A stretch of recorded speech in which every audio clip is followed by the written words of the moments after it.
Hello बच्चों, आप सभी का सनराइज एजुकेशन अकेडमी में मैं विशाल भार्गव हार्दिक स्वागत करता हूँ। तो बच्चों, आज हम बात करने वाले हैं हमारे जीवन में हम अम्ल और क्षार एसिड एंड बेस का उपयोग कहाँ कहाँ करते हैं। तो जो कॉमन एसिड हैं, जो कॉमन बेस हैं, उनके यूज आज हम देखेंगे कि किस रूप में हम कर सकते हैं।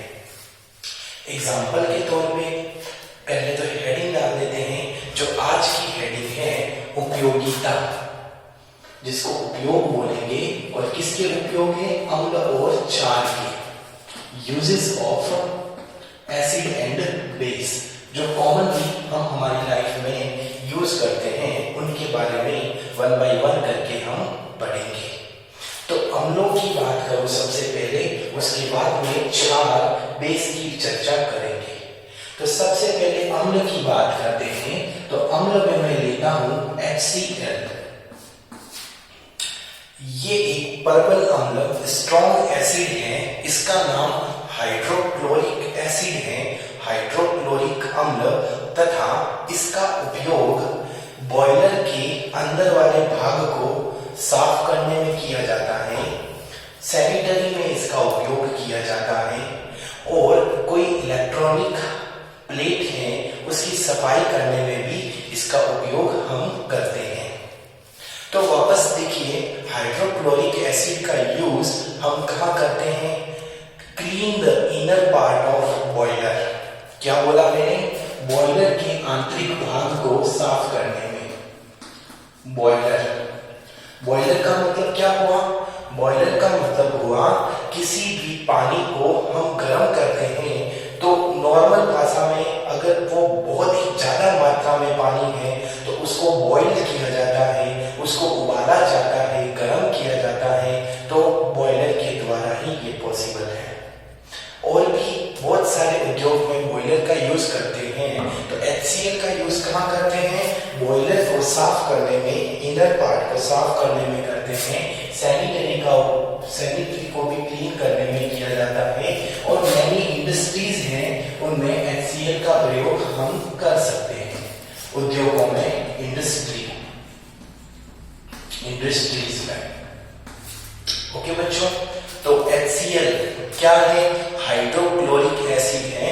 ये स्ट्रॉन्ग एसिड है, प्रबल अम्ल है, और इसका उपयोग बॉयलर की आंतरिक भागों की सफाई करने में किया जाता है, to clean the inner part of boiler. अब आगे बात करें कि दूसरा अम्ल जो है वो है हमारा HNO3। सेकेंड जो एसिड है उसका नाम है HNO3, और ये HNO3 इसको बोलते हैं नाइट्रिक अम्ल। नाइट्रिक एसिड बोलते हैं HNO3 को। इसका उपयोग हम फर्टिलाइजर बनाने में करते हैं। उर्वरकों के निर्माण में HNO3 का उपयोग किया जाता है। क्यों बनाएंगे फर्टिलाइजर, उर्वरक? बिकॉज ऑफ दैट इसमें नाइट्रोजन की उपस्थिति है, और नाइट्रोजन की उपस्थिति के कारण हम इसका उपयोग उर्वरक के निर्माण में कर सकते हैं। तो किसका निर्माण होता है बेटा? HNO3 के द्वारा, फर्टिलाइजर का। और यही फर्टिलाइजर किसान अपने खेत में उपयोग में ले सकता है। तो HNO3 का मतलब जहां उपयोग हुआ उर्वरक का निर्माण करने में, फॉर्मेशन ऑफ फर्टिलाइजर।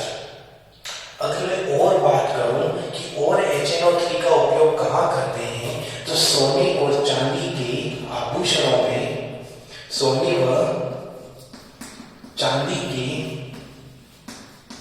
आभूषण को साफ करने में,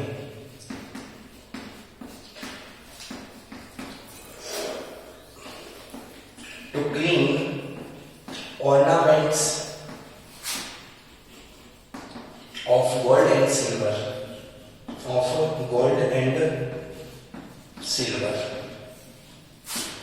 मतलब क्या बेटा? मतलब ये है कि अगर हमारे सोने और चांदी से बने आभूषण हैं तो HNO3 नाइट्रिक एसिड की हेल्प से हम उनको साफ कर सकते हैं, हम उनको चमका सकते हैं, जो पुराने हो गए हैं उनको नया बना सकते हैं, उनके अंदर चमक क्रिएट हो जाएगी with the help of HNO3 जिसको नाइट्रिक एसिड कहते हैं। और ये HCl और HNO3 इन दोनों के एक कॉम्बिनेशन से एक बहुत ही शानदार यौगिक का निर्माण होता है जिसको बोलते हैं अम्लराज। तो आइए अम्लराज एक्वारेजिया क्या होता है उसके बारे में देखते हैं। अम्लराज एक्वारेजिया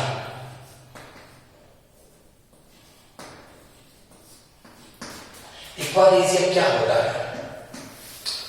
जब HCl और HNO3 को 3:1 में मैं मिलाता हूं, जब HCl और HNO3 को 3:1 में मैं मिक्स करता हूं, मिलाता हूं, तो अम्लराज का निर्माण होता है। मतलब मैं HCl की 3 बोतल और HNO3 की 1 बोतल आपस में मिक्स कर दूं तो 4 बोतल मुझे अम्लराज मिलेगा। HCl 3 होनी चाहिए और HNO3 1 होना चाहिए अनुपात में।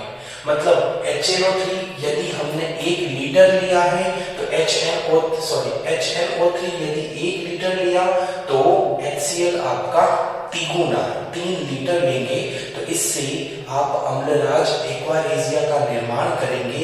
और यह एक्वारेजिया अम्लराज धातुओं को गलाने में सहायक है, धातुओं को गलाता है। तो जो धातु को गलाएगा मतलब उसके बाहर की परत को वो गलाकर उसको नीचे बिठा देगा। आपने कभी देखा होगा कि कभी कभी ये फ्रॉड केसेस चलते हैं जिसमें लोग अम्लराज लेकर मार्केट में घूमते हैं और कहते हैं आइए हम आपके आभूषण और ऑर्नामेंट्स को नया बनाते हैं, चमकाते हैं। और कुछ भोले भाले लोग उनके शिकार में आ जाते हैं और बोलते हैं ठीक है आप लीजिए मेरे सोने के हार को नया बनाइए। और वह उस सोने के हार को सपोज दैट 10 तोले सोने के हार को यदि एक्वारेजिया में डुबाएगा और कुछ टाइम बाद वापस निकालेगा तो वो सोने का हार तो नया बन जाएगा, लेकिन वो 10 तोले का सोने का हार है वो 10 तोले का नहीं रहेगा, वो कुछ कम हो जाएगा। क्यों? क्योंकि उसने एक्वारेजिया में अम्लराज में डुबाया था और कुछ पार्ट जो है आउटर मोस्ट बाहर का कुछ जो परत है वो तो गल गई और एक्वारेजिया के पैंदे में ही इकट्ठी हो गई। तो आप यकीन मानिए आपके 10 तोले के सोने का हार अब 9 तोला ही रह गया है। 1 तोला जो है वो आपके एक्वारेजिया अम्लराज के अंदर ही रह गया है। हम तो बहुत खुश होते हैं कि वाओ मैंने तो मेरा हार चमका लिया है, बट ये भूल गए कि उसने आपको चूना लगा दिया है। तो ध्यान रखिएगा कि ये बाहर जो आने वाले लोग हैं उनसे अपने ऑर्नामेंट्स नहीं चमकाने हैं। अगर आपको नए ही बनाने हैं तो आप अच्छी दुकान पे जाइए, सुनार की दुकान पे, वो अम्लराज का उपयोग नहीं करेगा, वो HNO3 का उपयोग करेगा जिससे सोने और चांदी के आभूषण नए बनाए जा सकते हैं। अगर मैं और बात करूं कि और कौन होता है तो H2SO4 H2SO4 है, उसको बोलते हैं सल्फ्यूरिक अम्ल, सल्फ्यूरिक एसिड। और इसका उपयोग हम इंडस्ट्री में कर सकते हैं, उद्योगों में इसका उपयोग किया जाता है। उद्योगों में इंडस्ट्रीज में अपन इसका उपयोग करते हैं। किसका उपयोग? H2SO4 का। इस H2SO4 को किंग ऑफ एसिड कहते हैं, किंग ऑफ एसिड। हिंदी में बोलूं तो अम्लों का राजा, अम्लों का राजा। एक बच्चे ने मुझे पूछा था कि सर ये अम्लों का राजा और अम्लराज क्या दोनों एक हैं? मैं आपको वही क्वेश्चन वापस पूछता हूँ, क्या अम्लों का राजा और अम्लराज एक हैं? आप कहेंगे नहीं। क्यों? अम्लों का राजा H2SO4 है और अम्लराज 3 HCl दो 1 HNO3 मिलाकर बनाया जाता है। H2SO4 की बात करूं तो ये कार की बैटरियों में इसका उपयोग किया जाता है। कार की बैटरियों में अम्लराज का H2SO4 का उपयोग किया जाता है। मारवाड़ी भाषा या अपनी नॉर्मल लैंग्वेज में बात करें तो हम इसको तेजाब के नाम से जानते हैं। ये तेजाब है, इसी तेजाब का यूज हम कार की बैटरी में करते हैं, बैटरीज इन द कार। और आपको पता हो तो अपन ने एक हाथ वाली बैटरी होती है लाइट वाली, उसके पीछे जो आपने देखा होगा उसमें भी अपन लोग इसी H2SO4 का उपयोग कर सकते हैं। और यदि मैं बात करूं कि एसिटिक एसिड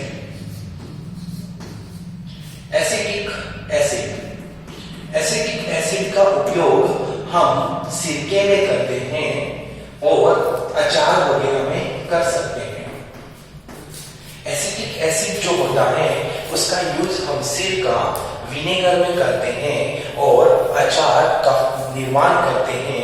वो अचार लंबे समय तक चले, खराब न हो, इस वजह से हम एसिटिक एसिड का उपयोग उसमें कर सकते हैं। ये जो सिरका है विनेगर, इसको विनेगर कहते हैं और इस सिरके का यूज आप लोग चाइनीज फूड बनाते हो घर में, जैसे चाउमीन, मोमोज, मंचूरियन, उनके निर्माण में आप सिरका डालते हैं। और अगर कोई पूछे कि सिरके में कौन सा अम्ल होता है तो आपका सटीक उत्तर होना चाहिए एसिटिक एसिड। स्क्रीनशॉट ले लीजिए, फिर आगे की हम बात करते हैं। तो हम ये सभी एसिड जो मैंने लिखा है उन सब का एक कॉमन यूज लिख सकते हो। इन सभी का उपयोग हम उद्योग में कर सकते हैं, इन सभी का उपयोग हम प्रयोगशाला में कर सकते हैं।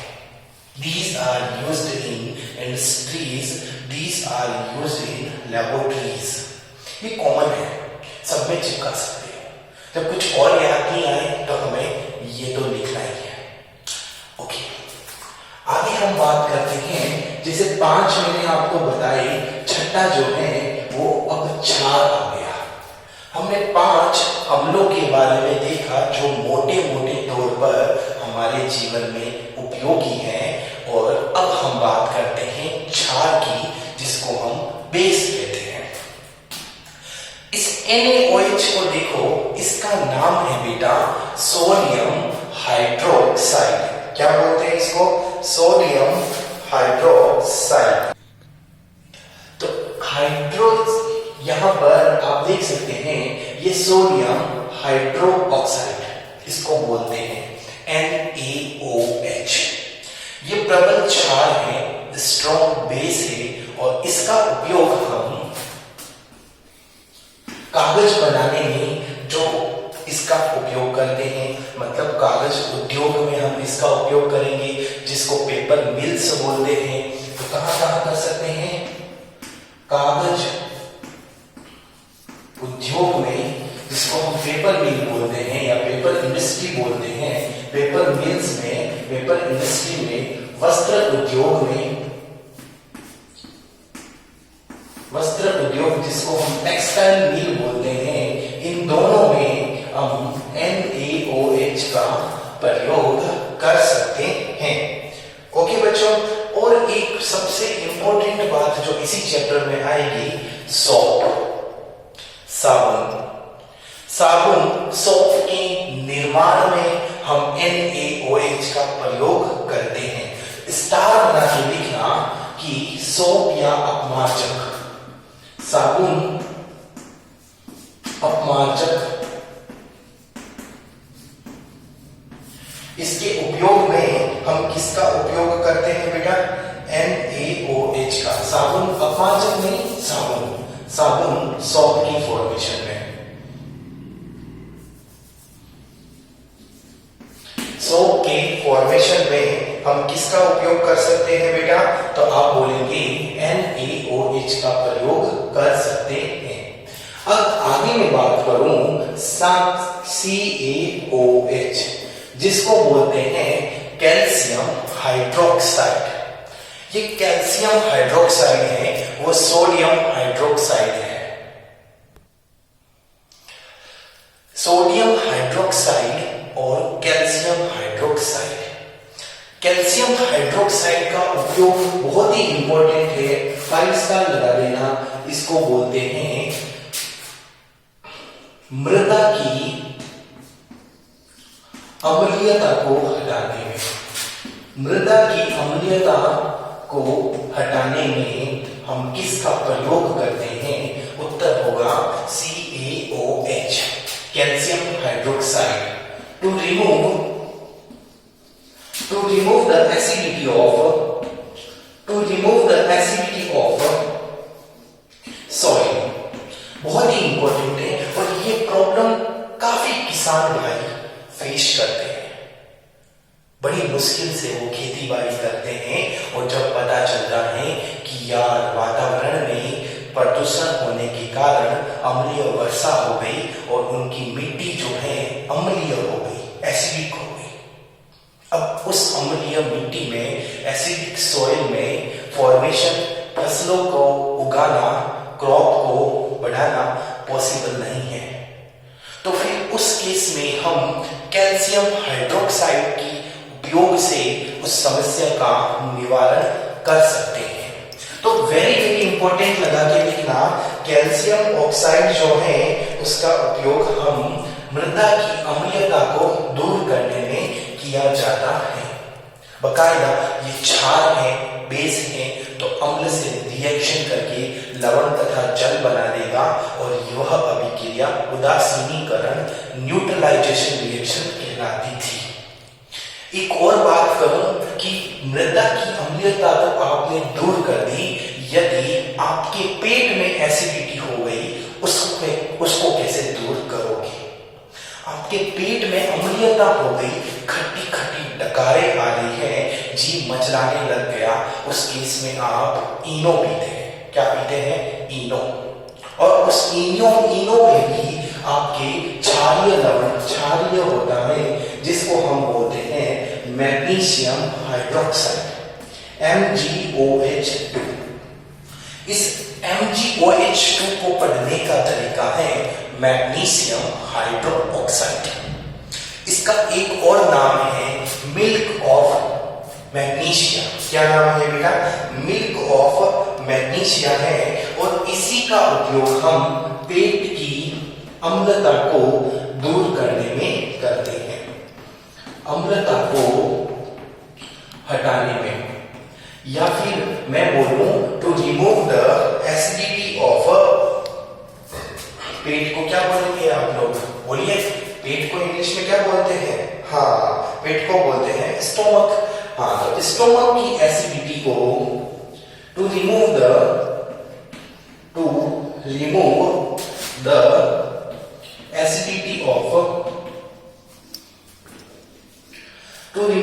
acidity of stomach।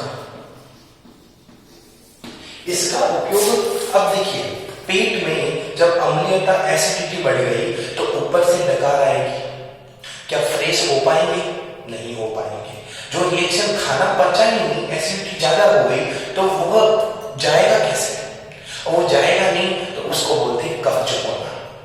और जब MgOH होल ट्वाइस का हम उपयोग करते हैं तो एसिडिटी से हमें फील अच्छा राहत मिलती है, साथ में हम जा भी आराम से पाते हैं, मतलब कब्ज भी आराम से दूर हो जाती है।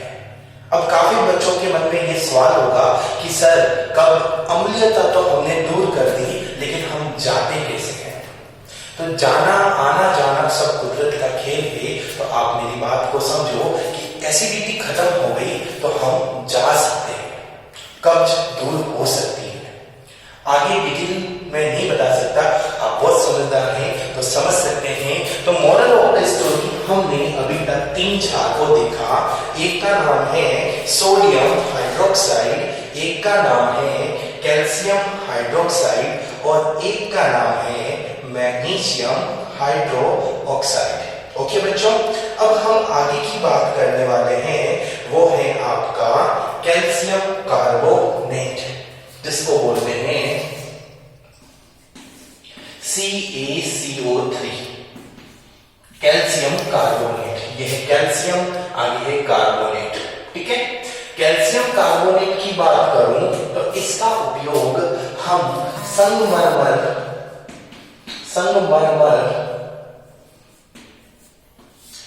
उद्योग में करते हैं, जिसको बोलते हैं मार्बल इंडस्ट्री।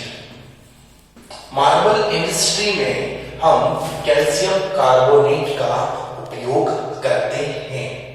और कहा करते हैं सर, धातु उद्योग में भी इसका उपयोग किया जाता है, जिसको बोलते हैं मेटल इंडस्ट्री।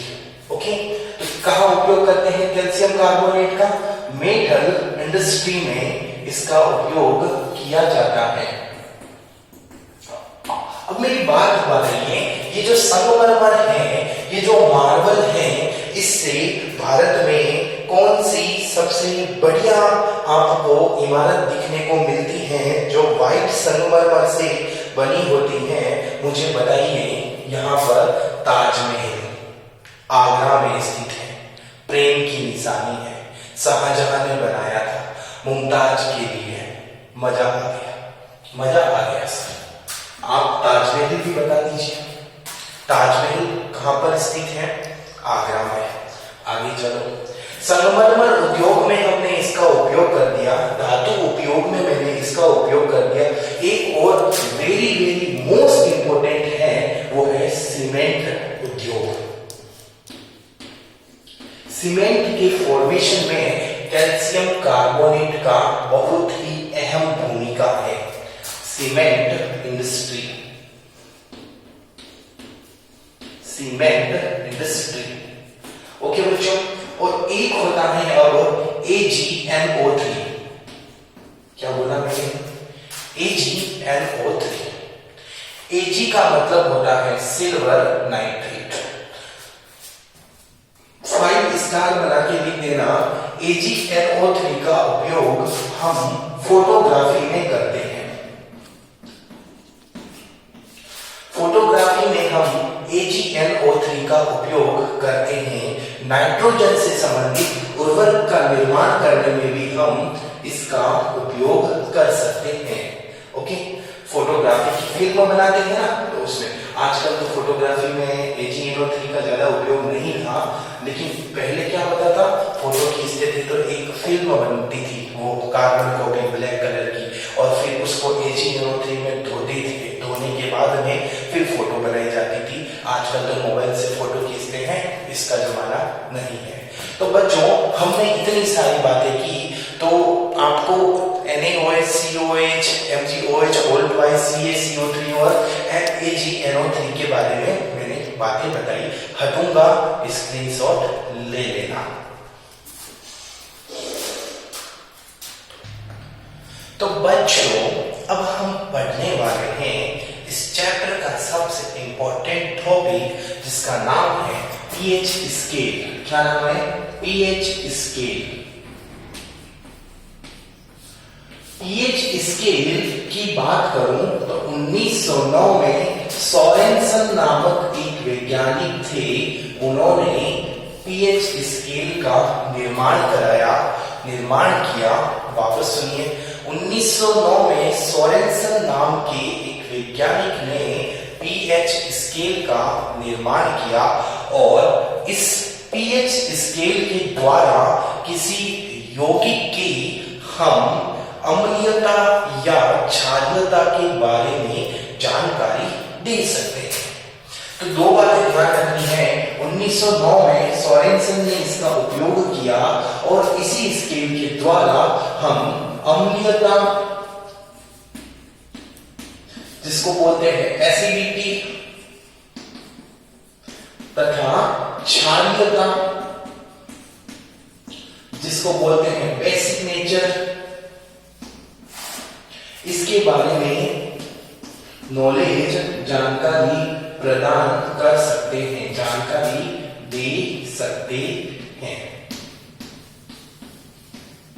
ओके बच्चों, अगर मैं बात करूं कि सर ये दिखने में कैसी होती है पीएच स्केल, तो आइए हम बनाते हैं एक आयत रेक्टेंगल बना दो, ऐसे लंबा रेक्टेंगल बना दो, एक विकर्ण डायगोनल बना दो इस प्रकार से, ये बना दिया सर, और यहां से चलना शुरू करो, ये 0 से चलेंगे, 0 1 2 3 और ऐसे से चल के यहाँ पर आएगी हमारी गाड़ी 7, फिर ऐसे से चलेंगे तो यहाँ पर 13 और ये 14।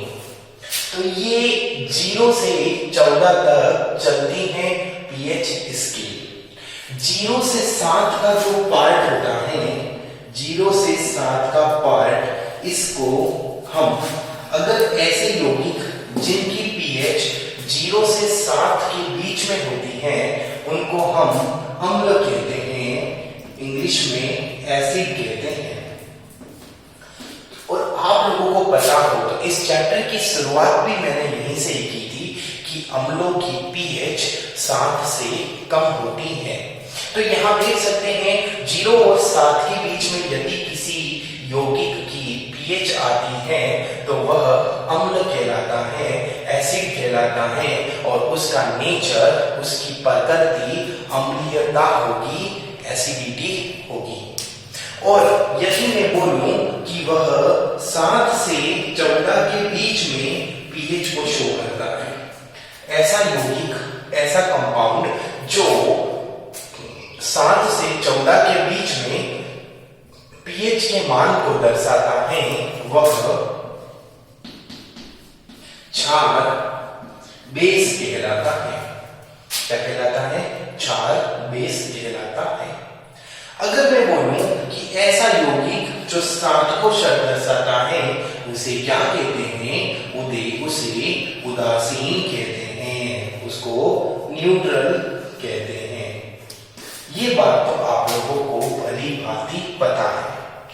अब अगर मैं अम्लों की बात करूं कि अम्ल कौन से हैं, अभी हमने पढ़े HCl, HNO3, H2SO4, एसिटिक अम्ल, मैलिक अम्ल, कार्बोक्सिलिक अम्ल, ऑक्सीलेट अम्ल, बहुत होते हैं जिनकी पीएच का मान 0 से 7 होती है।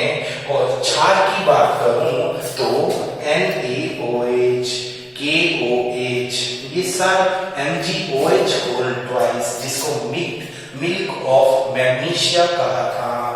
तो ये सारे आपके बेस हैं क्षार, और इनकी प्रकृति क्षारीय है, बेसिकली है। और एक उदासीन न्यूट्रल है जिसकी पीएच का मान 7 होता है। सर ये तो बात हमें पता है, कुछ और बताइए। कुछ नया जानने के लिए आपको देखना पड़ेगा कि सर आपने पीएच की मान आपने बताया कि ये हो तब ये होता है, लेकिन ये पीएच का मान ज्ञात कैसे करें? तो उसके लिए सोरेनसन ने बताया कि पीएच को ज्ञात करने के लिए आपको एक फॉर्मूला दिमाग के अंदर रखना पड़ेगा, minus logarithm base 10 hydrogen ion. मतलब किसी भी विलयन का अगर हाइड्रोजन आयन है और उसका मैं लॉगरिथम लेता हूं, लघु गुणक लेता हूं, वो भी ऋणात्मक माला, तो हमें पीएच का मान प्राप्त होगा। हमें सर समझ में नहीं आया, आपको समझ में नहीं आया, मैं इसके ऊपर एक एग्जांपल करवा देता हूं, आपको समझ में आ जाएगा। ठीक है, आपको बस ध्यान रखना है पीएच का मान क्या होता है, ऋणात्मक लघु गुणक लेना है। किसका? उस हाइड्रोजन की सांद्रता का, किसी विलयन की। अब मैं इसकी पीएच की परिभाषा बोल रहा हूं, ध्यान से सुनिए। किसी विलयन की हाइड्रोजन आयन की सांद्रता का ऋणात्मक लघु गुणक पीएच मान कहलाता है। The negative logarithm of concentration of hydrogen ion of a solution is called pH value. That's okay. और इसी से pH की वैल्यू फाइंड करेंगे। अगर वो pH की वैल्यू 0 से 7 होती है, अम्ल एसिड है, 7 और 14 के बीच में है, 4 बेस है। एक छोटा सा एग्जांपल देख लो, उसके बाद में ये क्लास खत्म करता हूं। एक छोटा सा एग्जांपल आप देख लीजिए। यहाँ पर 2 एग्जांपल हैं। उससे पहले मैं आपको एक चीज बताता हूं। लॉग बेस 10 है और वैल्यू यदि 10 है तो इसकी वैल्यू 1 होती है। अपॉन में 10, ऊपर भी 10, वैल्यू क्या हो सकती है? 1 हो जाएगी। एक तो ये फॉर्मूला ध्यान रखना है, एक फॉर्मूला ध्यान रखना है, log m की पावर n है, अगर अंदर m की पावर में है तो वो पावर बाहर आएगी तो क्या हो जाएगी? मल्टीप्लाई हो जाएगी, log m हो जाएगा। ये 2 फॉर्मूले ध्यान रखना। चलो एग्जांपल करते हैं। अगर कोई सॉल्यूशन दे दिया और उस सॉल्यूशन में हाइड्रोजन आयन की वैल्यू दी है अपन को 10 की पावर -5, कितनी दी है? 10 की पावर -5 हाइड्रोजन आयन की वैल्यू दे दी और पूछा वो सॉल्यूशन, वो विलयन अम्लीय है या क्षारीय है। तो उसके लिए हमें फाइंड करनी पड़ेगी pH की वैल्यू, और pH का फॉर्मूला होता है log बेस 10 हाइड्रोजन आयन। ये फॉर्मूला होता है। तो हाइड्रोजन आयन की जगह 10 की घात -5 रखूंगा तो वैल्यू आ जाएगी -log 10 10 की घात यहाँ पर -5। मैंने आपको बताया कि अगर पावर होती है वो पावर मल्टीप्लाई में आ जाती है बाहर, तो यहाँ पर पावर -5 है। चूंकि -5 घात है तो वह बाहर आ जाएगी। तो यहाँ पर पहले से एक माइनस उपस्थित है और -5 आ गया बाहर और अंदर बच गया log बेस 10 और यहाँ संख्या भी, नंबर भी 10। तो ये माइनस और माइनस प्लस हो गया और ये वैल्यू होगी प्लस की 5 इंटू log बेस भी 10 है और नंबर भी 10 है। जब आधार और संख्या दोनों बराबर होती हैं तो उसका मान सदैव 1 आता है। तो इसकी वैल्यू 1 आ गई, ये देखो। तो इसकी वैल्यू आ गई pH की वैल्यू +5। अब इतने मेरे शेर आप इतने भी कमजोर नहीं कि आपको अब भी पता नहीं चला कि ये विलयन अम्लीय है या क्षारीय है। pH का मान 7 से कम है, विलयन अम्लीय है, एसिडिक है। अब तक के लिए मैं धन्यवाद चाहता हूं। मिलते हैं अगली क्लास में। Bye bye.